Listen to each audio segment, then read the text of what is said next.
আজ ছিল শ্রাবণ মাসের তৃতীয় সোমবার।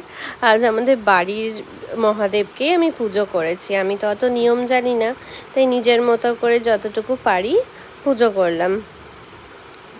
মহাদেবকে প্রথমে ঘি, মধু, তারপরে দুধের সাথে সিদ্ধি দিয়ে, এরপর গঙ্গা জল দিয়ে ভালো করে গাটা ধুয়ে দিয়ে, তারপরে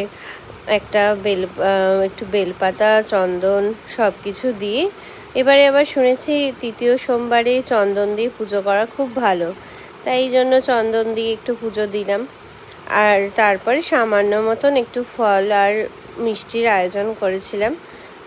আমাদের সবার ভিডিওটা ভালো লাগলে সবাই আমার ভিডিওটা লাইক করো, শেয়ার করো আর সাবস্ক্রাইব করো।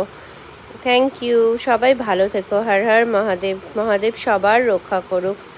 আর আমার ভিডিওগুলো যদি ভালো লাগে তাহলে আমার প্রোফাইলটা সাবস্ক্রাইব করে রাখো, তাহলে আমার ছোট ছোট বানানো ভিডিও তোমরা দেখতে পাবে। হর হর মহাদেব। শুভ শ্রাবণ মাস বন্ধুরা।